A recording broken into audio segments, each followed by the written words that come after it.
What's going on, everybody, and welcome back to episode number 2. On this episode, I have the honor and privilege of speaking with Shane Brennan. Shane is the founder of CareFreeLivin, a company focused on providing people with a solution to finding balance holistically in every area of their lives. I really want you to pull out a piece of paper and a pen, take some notes from Shane, because like I said, this dude is sharp. So, yeah, what I'm doing horribly at explaining about what I was learning about my different roles is when I saw that there's education behind wellness.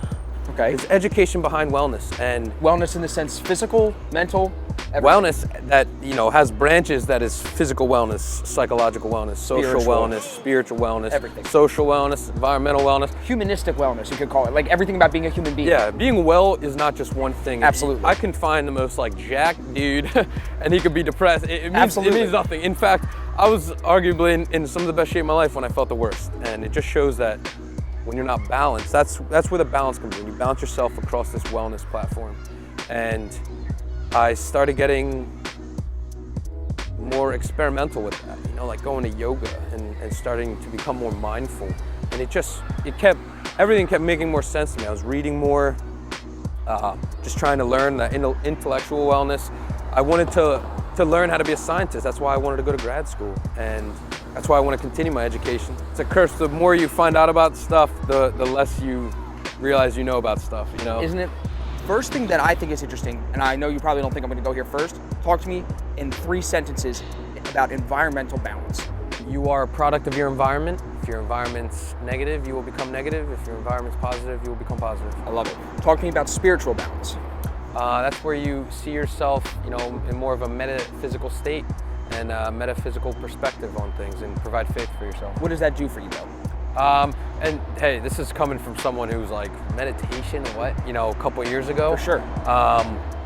One thing it does for me is it gives you another perspective of yourself, That's what these dimensions of wellness are. They're just ways to look at the nucleus, The nucleus being You. Physically, spiritually, emotionally, environmentally, socially, psychologically. Good. Tell me about the social dimension. Well, as far as people can understand, we are meant to be social animals. Even when we do things like hunt naturally, like groups and an organization, a team, a good team can do unbelievable things.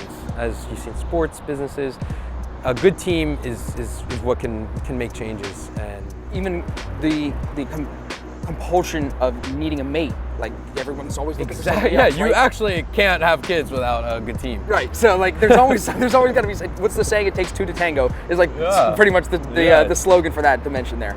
So tell me about physical. Physical. That's being able to handle stress on a physiological level. There's ways you can look at stress psychologically where it's keep a good perspective, but there's the actual not saying you're going to need to, but if you had to run from something, your body's gonna have the same stress response as if you're in traffic.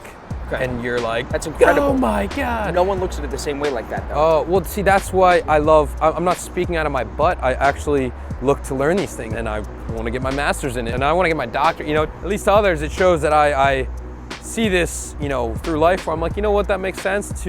I just read that the top expert in the world just wrote about it, and you're like, boom.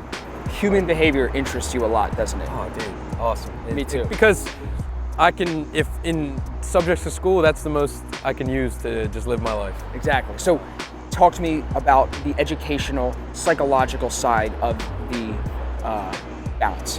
This is where everyone seems to, they separate it physically, mind and body. Yeah.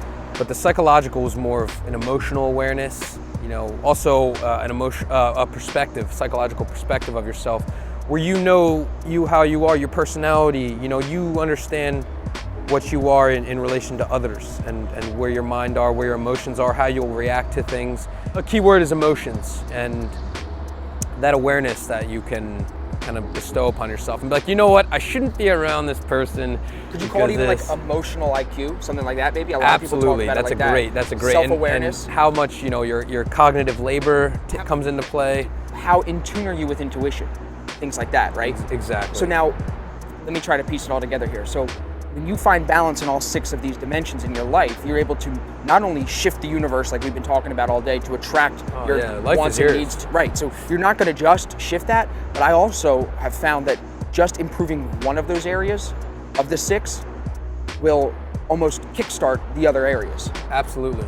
I guess the last question I have to ask you is, all of this is for you to help people make mindset shifts. It's always about how can I help a person go from where they are to a better place. And again, none of this always it's never for the people that are complacent and happy with where they're at. If you're happy with where you're at, good for you. Like, kill it, right? Good on you. That's exactly what we're trying to say. But if you're not happy, and someone like you has been able to make those mindset shifts within yourself, and now you're able to almost impose it onto other people through Carefree Living, which I think you are, what really has been your one driving force to help people become enlightened, like we talked about in the beginning, and make mindset shifts, be uncomfortable, do things that are different?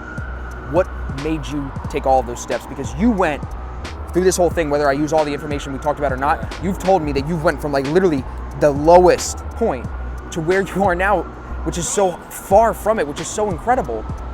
What's driven you that whole time? There has to be something. Yeah, absolutely. I feel like that perspective, or that, epiphany, whatever. Stay in the bathroom. There's no word that I have for it. You call it epiphany, you call it a realization, a dream. I don't know.